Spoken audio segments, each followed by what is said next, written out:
Hello, everybody. Mark Schaftlein with you, and this is the Schaftlein Report. It's Monday's edition, and we're broadcasting from beautiful Newport Beach, California. Happy to have you with us today. And folks, wow, what a lot of news over the weekend. And we're going to break it all down for you. Everything from what's going on in the stock market, politics, China, crime, border, you name it. Polls. I mean, boy, we are just chock full of information today. And I hope everybody, their favorite college or pro football team was successful over the weekend. I know some were, some weren't. Some great games. So for all you football aficionado fans, I'm sure you had a great weekend. All right, let me get to it here about some stuff that's going on. Global stock markets, in case you haven't been paying attention to your portfolio, have been cratering. No surprise. I mean, if you basically look back at what happened, we came through a pandemic era where the United States government, the Federal Reserve, threw in excess of $6 trillion at the economy. $6 trillion. Actually, it was a little more than that because the Federal Reserve expanded their balance sheet from just under $3 trillion to $9 trillion. So we'll call it 6 plus. But then you had the federal government under Joe Biden that spent almost $2 trillion the first quarter into his administration. You had a combination of easy money, a relatively stable dollar, and so with a lot of free money coming, obviously the stock market's rallied in it with that happening. Now we have a completely different situation. The Federal Reserve is hiking interest rates. We came out with this terrible bout of inflation. Folks, it hasn't been under 8% for the past 6 months. So the Fed is utilizing two tools in its box. One, raising interest rates. Two, and they've just started this, is the balance sheet runoff. The Fed is supposed to let upwards of $60 to $90 billion a month run off that balance sheet. I don't think they're going to be able to do it that fast. But what's happening is, and our markets are no different. The Dow Jones Industrial Average, the NASDAQ, the S&P 500 are all down in bear market territory, and they're touching or temporarily have breached their 52-week lows. Now, what does this mean to you? Well, it means a lot. Let's talk first and foremost your 401k. Your 401k is likely pummeled this year. If it's tied to any indexes, you're likely down at least 20%. And again, for those people who are long-term investors, you may be able to withstand this, and the market typically bounces back, but I'm not so sure that's going to be the case here in the time frame people anticipate. Look, interest rates are a blunt instrument, and they are increasing. The Federal Reserve, despite some criticism, is not done yet. You can bitch and complain and say, hey, listen, they didn't do their job last year. We already talked about it all year, so that's not going to do any good now. But I find it interesting. People like Professor Jeremy Siegel, from Wharton School of Business, well-respected guy. He's on his high horse criticizing the Fed. I think he's totally off base.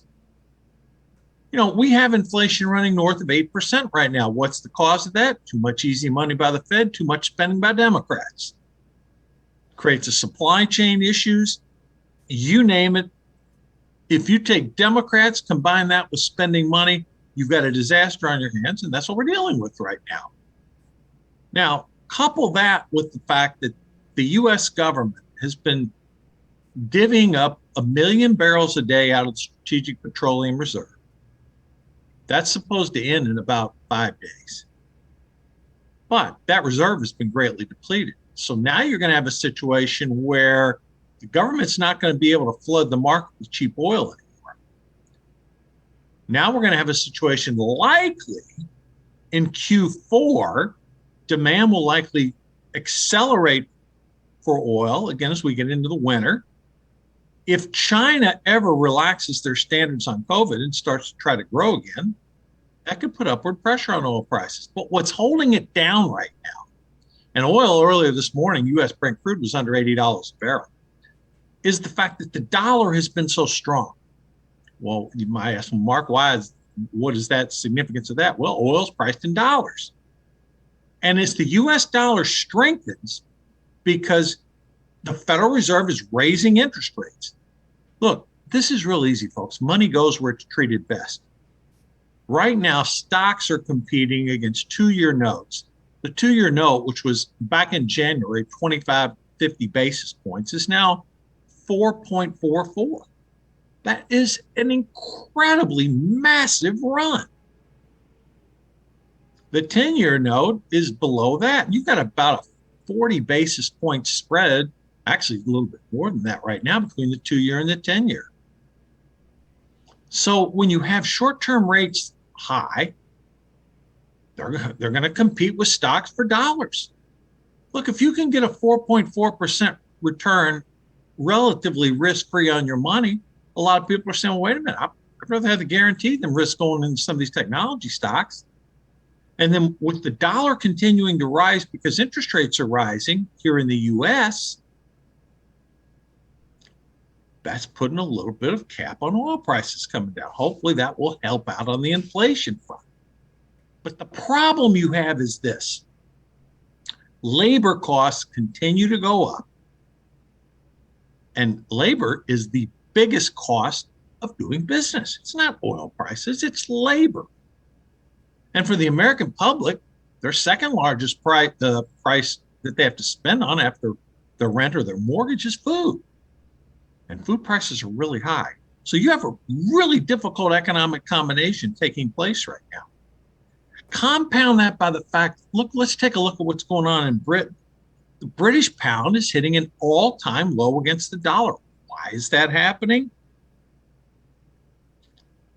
Because the British government is doing a couple things that are not very smart. One, heating oil prices, natural gas prices are very high in Great Britain and in Europe. Well, what's the British government's solution? Again, they've got a moderately conservative government. Well, they've decided to invest $80 billion to help the British pay their utility bills this winter. They want to freak people out by having high utility bills. Well, guess what? When you borrow money to pay current bills, that's going to put pressure on your deficit. And then what are the British government doing? They've decided they want to push through tax cuts for high earners to help stimulate the economy. That's the wrong policy. And the British pound is being punished. It was down 5% earlier today, on top of a 5% decline on Friday.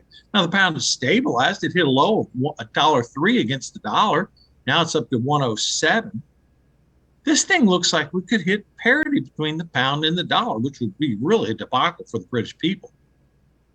And anytime you have massive fluctuations like that in foreign currency markets, it reminds me of what happened in 1998, where we had the Thai debt crisis that threw Asian markets in tailspin. You had 2007, 2008, where the markets went crazy. The United States ended up going into recession. So when foreign currencies reserves move this rapidly and prices fluctuate, it can have a significantly destabilizing effect on the economy. And I'm talking about the global economy now. Now, in the U.S., again, a lot of corporations, some of them get 30, 40, 50, 60% of their earnings from overseas. Well, if the dollar is really strong, that means they're going to have to repatriate those earnings, and those earnings will not be what they previously were. So maybe Americans who are feeling this in their pocketbook, maybe this is bleeding over to the polls. We're going to talk about that in a minute. But think about this too, folks. We're talking about energy. Europe imports 68% of its natural gas from the United States. Yeah, we export 68% of our liquid natural gas. It goes to Europe. Now, Europe has other sources. But think about that. 68% of the gas we produce in this country through terminals in Corpus Christi, Texas, is exported to Europe. If they did not have U.S. liquefied natural gas, their prices would be skyrocketing.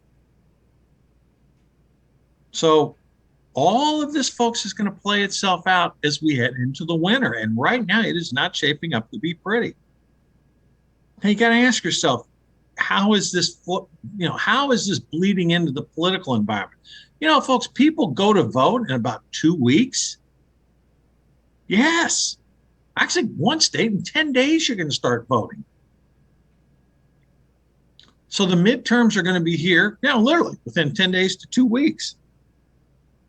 In politics, the Democratic Party, and these are Democratic voters, folks, they have decided by a 56-35 number, 56, 21 points, that they do not want Joe Biden to run for re-election. That's in the Democratic Party. Overall, among the general electorate, Biden's approval ratio is 39% approval, 55 negative. That's very similar to what the Democrats want him to run. 35% of Democrats want him to run, 56 do not. 39% of the American public approves of the job he's doing, 55 do not. He's upside down 16 points. So yes, these economic problems are bleeding into presidential approval right now. Will it bleed into the midterm results? We're going to talk about that. CBS had a poll that reflected that Republicans were up on the generic ballot 47% to 46%. These generic ballots have been pretty close throughout the past 30, 45 days. CBS also said that Republicans would pick up a narrow margin in the House of Representatives, that Republicans would win 223, 215. That would be a very narrow pickup if that ends up happening. ABC News, again, not exactly a conservative bastion of polling, they've got the Republicans at +5 on the generic ballot. Folks, if the Republicans end up +5 on the generic ballot, they're going to win 25 to 35 seats in the House. Now, here at Schaftlein Report, we've been consistent. We've said all along we thought 15 to 20 seats was going to be the number that we thought Republicans would win. We still believe Republicans will take the House, and we think that margin is going to be 15 to 20 seats. But with the generic ballot, if it is +5, we could be low on that. Now, if the generic ballot is closer to a CBS poll, we could be a little high. But nonetheless, I'm confident Republicans will take the House of Representatives. And where's some evidence of this? Well, I was looking around at different polling, different states, races I think we could win, maybe places we're not. We're behind in Pennsylvania. That's where Fetterman is running against Dr. Oz. How people in Pennsylvania could vote for this radical left-wing hoodie-wearing guy, I just can't even comprehend. But in the polling right now, it shows Fetterman, who's currently lieutenant governor, guy that had the stroke, leading Oz. And he's leading outside the margin bare, which is shocking. I mean, Pennsylvania would be replacing a conservative Republican senator if Fetterman wins with a radical leftist along the lines of Bernie Sanders and Elizabeth Warren. Pennsylvania is not a radical left state. Why would people in Pennsylvania vote against their own economic interest? Fracking is a big deal in Pennsylvania. And this guy Fetterman adamantly opposes it. This guy is a hardcore leftist. And yet he's ahead in the polls in Pennsylvania. Now, out in Nevada, we've got a potential flip on the Republican side. Adam Laxalt is beating his Democratic opponent anywhere from 1 to 3 points. So if you end up having a situation where Pennsylvania flips and Nevada flips, the Senate would be 50-50. Then you have to look at other states where there could be changes. The tightest race is down in Georgia, Raphael Warnock and Herschel Walker. Again, that's a seat currently held by Democrats. That race is effectively tied. I've seen some polls with Walker up, some Warnock up, but consensus estimates, they're tied. North Carolina is very tight, Republican leading. Missouri, very tight, Republican leading. Florida, very tight, Marco Rubio leading. In other words, some of the races where Republicans are expected to win, they are winning, but they're not winning by much. So let me give you one that could be a shocker. And folks, if this happens, then it's going to be a very, very red night for Republicans. Patty Murray, long-term Democrat in Washington State, in the House, in the leadership in the Senate, she's +2 over her Republican opponent. +2. Washington State is deep blue. So Trafalgar Group polled up there, and Murray's leading by 2 points. Folks, if Patty Murray wins that race by 2, and it's anywhere reflective of the rest of the country, it will be a good night for Republicans. And if the Republicans pull an upset in Washington State, it will be a bloodbath for the Democrats. Let's hope the Trafalgar polling is right. Now, I've seen other polls where Murray's up 5, 6, 7 points. But you know what? Trafalgar, I trust that polling outfit. They've been right or within a point or two on numerous elections over the last 2 cycles. That's Robert Cahaley's group. I find the 2 most accurate polling groups to be Rasmussen and Trafalgar. So when I see those polling results, I take notice. So are these economic troubles, filtering into these races? I think they are. Now, remember last week we talked about this. What are the main issues Republicans are voting on? The economy, inflation, safety, crime is an issue, and the border. Those don't even seem to register with Democrats. The 2 issues the Democrats are voting on are abortion and health care. Now, you got to believe that when these pollsters are asking Democrats, look, Democrats, while a lot of them are low information, we don't have a high regard for them, they do represent a third of the country. So, I mean, they're not all stupid, okay? They have to have the economy in the back of their mind somewhere. So if any of these economic numbers that the Democrats, quote, claim they're not as concerned about, look, I get the radical base. Yeah, they're going to, every time you hear a Democrat talk, they talk about abortion and health care. Why? Because that's the 2 issues their voters want to hear. But you know what? When independent voters who are going to decide this election, when they get involved, they may consider a plethora of issues, but the economy, inflation, these crime rates are insane, folks. It has gotten terrible. And independent voters are taking notice. So, where do we stand today on Monday with voting really starting in the next 10 days? I think Republicans are going to take the House of Representatives by 15 to 20 seats. I've said it before, I'll say it again. I think the Senate is +1 or -1. Could go either way right now. Now, we talked about these crime issues. My God, did you hear what happened down in New Orleans? A once great American city? The crime has gotten so bad in New Orleans, and they can't hire police. They're hiring civilians to help with law enforcement. That's right. It's hard to believe. New Orleans, a great American city. No more, apparently. I mean, they can't even hire police. Crime is out of control. Terrible. And of course, the poster child for it, Chicago, 40 people shot, 6 killed over the weekend. I mean, they call it Chirac for a reason. It's just insane, these deep blue cities. I don't know if you saw the thing in Philadelphia. A store got looted. I mean, they're going to have to get back to policing and putting criminals in jail, or you're going to continue to see people fleeing these blue cities and blue states. I saw numbers over the weekend. 1,000 people a day are moving into the state of Texas, and a good chunk of them are coming from California. Hopefully they leave their California politics in California when they go to Texas. Florida's been consistent for years, 600 people a day moving into the state. New York has basically once said, hey, if you're a Republican, get out of New York, go down to Florida. We don't care. Governor DeSantis welcomes them. The only problem we have with these New Yorkers in Florida, sometimes they bring their liberal voting, and we say, come on, you're coming down to this state, leave your liberal voting up in New York. Okay, we will, we'll try it. But no, Texas and Florida, 2 red states, Texas bright red, 1,000 people a day into Texas, 600 a day into Florida. Last polling I looked at, Greg Abbott was on Beto O'Rourke's +7. I'm expecting that. Ron DeSantis was +6 or 7 in his race. I'm expecting that race can be a little closer. So again, when you have all these issues that people, what do people care about? They care about feeding their family. They care about making sure their family is safe. They don't want to see 2 million people flood across the border. Sure, people are concerned about health care, but Medicare is incredibly popular. Most people have good health care.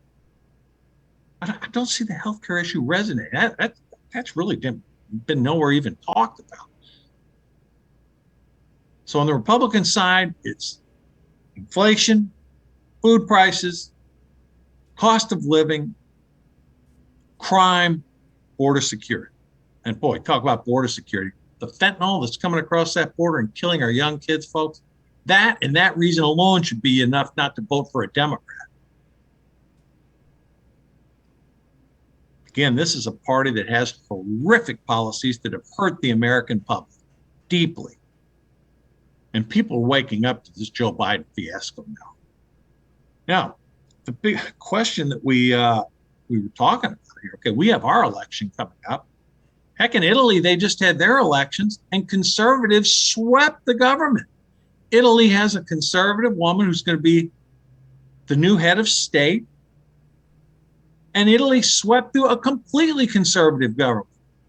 Mario Draghi, the former prime minister, not anymore. A new government brought in Italy. Now, we don't normally talk about the Italian politics because Italy's had, frankly, more governments than most people have shirts and pants.